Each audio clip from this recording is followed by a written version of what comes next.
ଗୋଟେ ଶ୍ଲୋକ ପଢୁଛି ପଣ୍ଡିତ କାହାକୁ କୁହାଯିବ ମନେ ରଖିବା ସଂସ୍କୃତ ପଢିଲେ ପଣ୍ଡିତ ହବନି ପାଲା ଗାଇଲେ ପଣ୍ଡିତ ହବନି ପାଲା ଗାଇଲେ ଜ୍ଞାନୀ ହବନି ଜ୍ଞାନ ଅଲଗା ଜ୍ଞାନ ପାଠ କହିବି ଯଦି କାଲି ରୁହେ କଣ କହିବି ପଣ୍ଡିତ ଅବତରଣ ଦେଲେ ପଣ୍ଡିତ ହବନି ପଣ୍ଡିତ କିଏ ଆମ ଧର୍ମ ଆମ ପୁରାଣ କେତେ ସୁନ୍ଦର ଆଜ୍ଞା ଆମ ଧର୍ମ ଆମ ପୁରାଣ ହିନ୍ଦୁ ସନାତନ ଧର୍ମ କହୁଛି ପଣ୍ଡିତ କିଏ କିଏ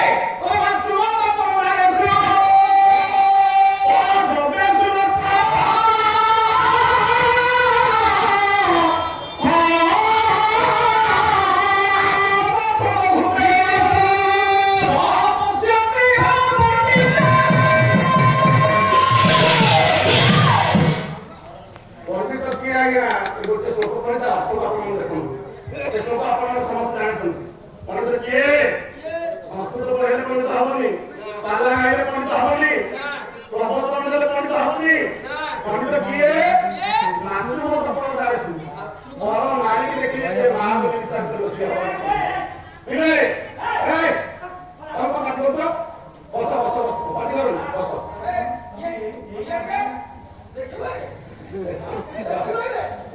ଆଜ୍ଞା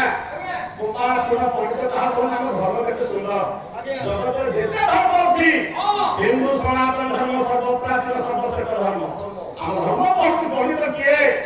ମାତୃଗତ ପର ଦାରସି ପର ନାରୀକି ଦେଖିଲେ ଯେ ମା ବୋଲି ବିଚାର କରିବ ସେ ହବ ପଣ୍ଡିତ ପର ନାରୀକି ଦେଖିଲା ପରେ ଯେ ମାତୃଜ୍ଞାନ କରିବ ସେ ହବ ପଣ୍ଡିତ ଆମେ କଣ ପର ନାରୀକି ଦେଖିଲେ ମା ବୋଲି ଆଜ୍ଞା ବିଚାର କରିପାରୁଛୁ ହଉନି ଆମର ହଉନି ଭୁଲ ହଉଛି ଆମର ଭାବିଲି ଯିଏ ଭାବିବ ସେ ପଣ୍ଡିତ ହବ ସେ ରାମ କହିବାକୁ ସେ ପଚାରିଲା ରାମ କହିଲେ ରୋଷେଇ ଆପଣ ତ ବ୍ରହ୍ମଚାରୀ ହବୁ ବ୍ରହ୍ମଚାରୀ ହବୁ ଯେ କେମିତି ବ୍ରହ୍ମଚାରୀ ହବୁ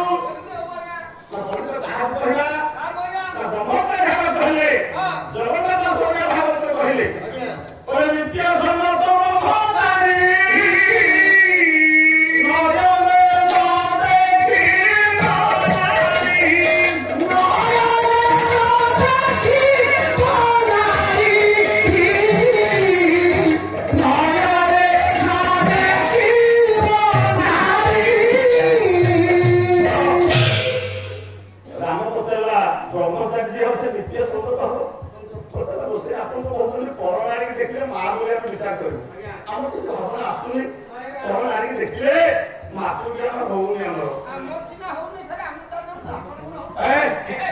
ମହିମା ରୋଷେଇ କହିଲେ ରୋଷେଇ କହିଲେ ରାମ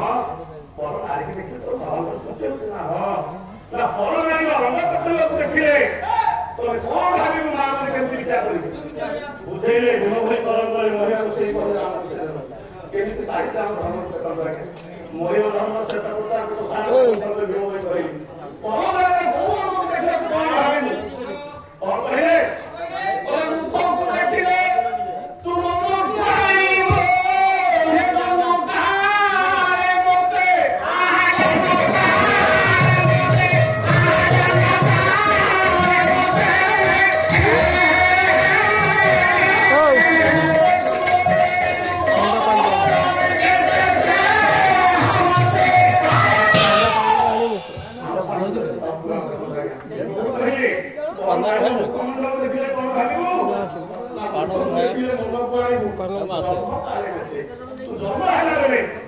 ଛୋଟିଆ ପୁଅଟେ ହେଇଥିଲା ବେଳେ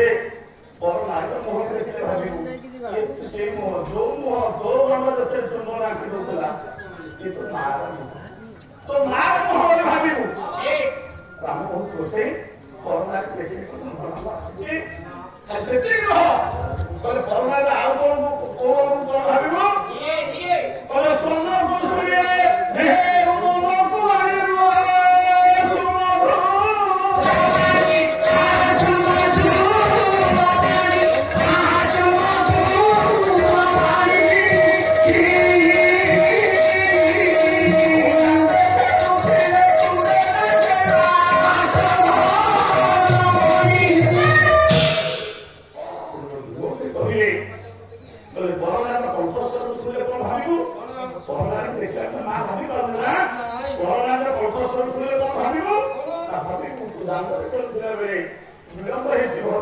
ବିଳମ୍ବ ହେଇଛି